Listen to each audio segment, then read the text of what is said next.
veramente... Allora, io volevo accennare anche al discorso della cimice. Intanto noi fuori onda chiacchieravamo, diciamo che questi tavoli consentono dei confronti molto importanti, non solo in ambito agricolo, ma spaziando con tanti professionisti, esperti di vari settori, e danno anche un'apertura mentale e anche di risolutiva di certe questioni, che è fondamentale, importantissimo. Quindi un'apertura dell'agricoltura, diciamo, qualcosa di eccezionale, no? Sì, sì, sicuramente, ma poi anche il fatto che questo è un percorso che noi stiamo affrontando, e quindi oggi parliamo nei tavoli tematici e domani lo affronteremo nella conferenza di organizzazione, e poi riprenderemo tutti questi argomenti all'interno di sviluppo anche dell'attività politico-sindacale che CIA ha fatto, e lo riporteremo nei nostri territori, quindi con la condivisione anche degli agricoltori e di tutto il sistema. E quindi è un percorso molto bello, molto importante, molto impegnativo, ma che ci riempie sicuramente oggi di situazioni che l'agricoltura ne ha bisogno, quindi situazioni difficili, ma che l'agricoltura si interroga, e quindi è importante la discussione e la condivisione anche di questi importanti argomenti. Ecco, la cimice, perché, o secondo che c'è un messaggio, tutta l'agricoltura dovrebbe orientarsi verso il biologico e dovrebbe essere un obbligo a livello europeo, tutela l'agricoltore e i consumatori. Poi non è vero che il prodotto finito costa di più, è una questione di quantità. Se tutti compriamo biologico il costo scende allo stesso livello del non biologico. Beh sì, in parte il nostro telespettatore ha ragione, in parte è così, nel senso che noi sappiamo perfettamente che il biologico riduce la propria produzione, e quindi se l'agricoltore deve percepire un proprio reddito, chiaramente deve comunque aumentare, o aumenta la produzione per avere il reddito, o aumenta il reddito della produzione quando la produzione è più bassa, e quindi è una questione di mercato, e quindi su questo dobbiamo lavorarci, ma però questa è la linea della sostenibilità ambientale, quindi riduzione dei agrofarmaci e riduzione di CO2, e quindi l'agricoltura è in prima persona per fare questo. Però poi ci sono le infestazioni e abbiamo la cimice.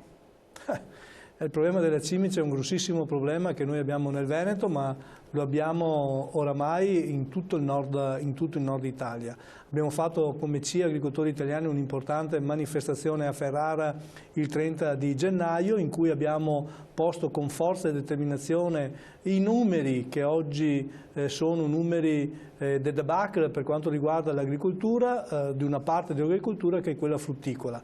Nel Veneto 7.600 sono le aziende che vivono di frutticoltura, e oggi la grande difficoltà di queste aziende è quella della produzione. In molti casi abbiamo avuto perdite dal 40 al 100% della produzione complessiva, e quindi oggi siamo di fronte che in alcune situazioni, in alcune aziende sono costrette a chiudere la propria azienda perché non ce la fa più ad esistere nel mercato. Oggi però la Regione Veneto, diciamo che a livello Veneto i milioni sono tanti di danno, sono circa 160 milioni di euro. La Regione Veneto ha messo a disposizione un bando di circa 3 milioni di euro per le aziende agricole colpite, quindi si può ben capire che è una goccia rispetto alla grande difficoltà che le aziende hanno, però è un segnale importante che la Regione ha voluto mettere in campo. Oltre a questo la Regione ha messo a disposizione un altro 1,5 milioni di euro per cercare di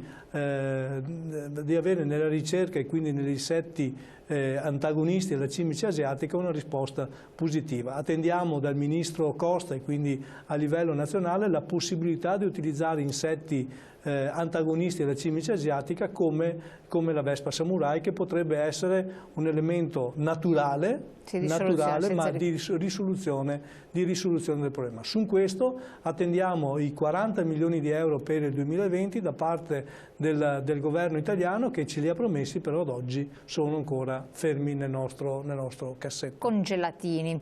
Cambiamento climatico, e quindi anche qui il Green New Deal ha un posto importantissimo nei vostri tavoli di lavoro. Mi ricordo che 3 anni fa proposi l'utilizzo della carne di cinghiale per i ristoranti sui colli, mi viene detto che non era fauna autoctona. Ora questa selvaggina la trovi nei ristoranti, viene richiesta.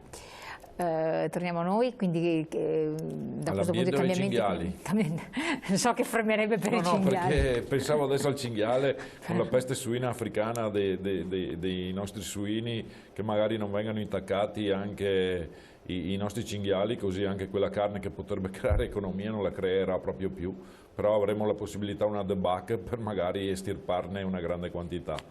Perché quello è un altro problema, esatto. Certo che sì.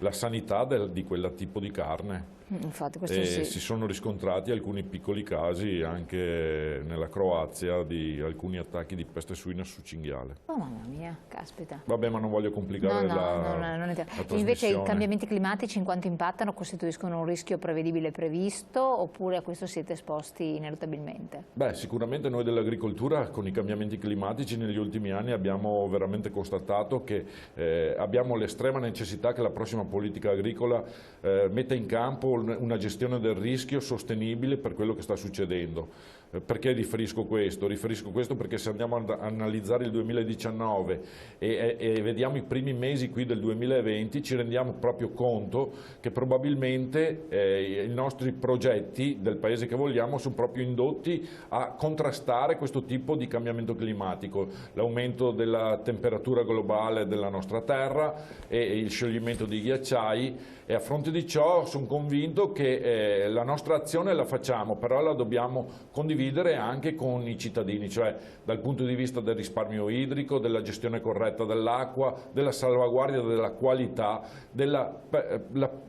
cercare di prevenire il più possibile tutte quelle cose che vanno a implementare quello che può essere il cambiamento climatico. E a nostro avviso è indispensabile che oggi venga presa posizione su questo tipo di scelte. Assolutamente. Che però il contributo lo dà il mondo agricolo, però sicuramente da solo non può risolvere tutti i problemi di cambiamenti climatici che stiamo vivendo nei nostri territori. È assolutamente impensabile. Invece si è parlato anche di infortuni sul lavoro.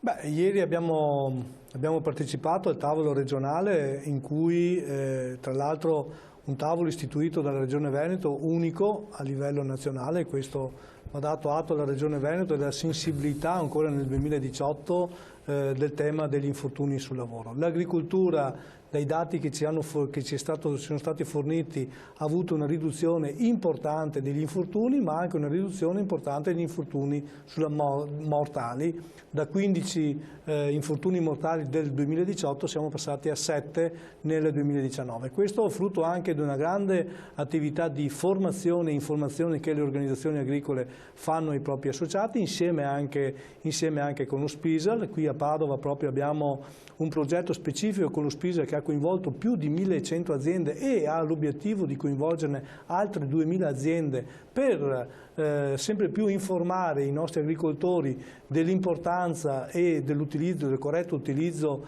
delle attrezzature all'interno dei propri territori. Quindi oggi vi è questa necessità appunto di mettere insieme la formazione e i controlli. Controlli che lo SPISAL, lo abbiamo ribadito ieri come CIA Agricoltori Italiani al tavolo di concertazione, e lo ribadiamo sempre, devono essere controlli non vessativi, ma controlli che diano invece la possibilità all'azienda di mettersi in regola nel caso in cui in qualche maniera non lo è. Quindi siano controlli anche di collaborazione insieme con le aziende agricole. Quindi penso che questa sia la strada in cui noi dobbiamo operare. Oltre a tutto quanto questo, ricordo ai nostri telespettatori che l'agricoltura è uno dei settori in cui ha le macchine più obsolete di tutti i settori primari.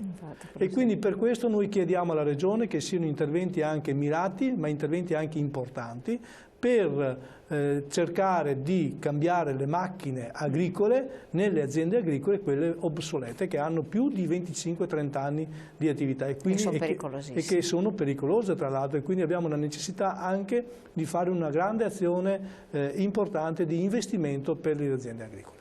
Allora, il tempo a nostra disposizione è finito. Io vi ringrazio Presidente, Direttore, di averci consentito di conoscere anche questi tavoli di lavoro che sono in atto. Poi vi racconteremo cosa si è arrivati, che soprattutto speriamo che poi qualcosa si possa ottenere anche a livello governativo, di supporto agli agricoltori e all'agricoltura, quindi anche alla nostra economia. Grazie ancora alla CIA di Padova, grazie a voi di averci seguito. Appuntamento naturalmente come sempre con voi a domani.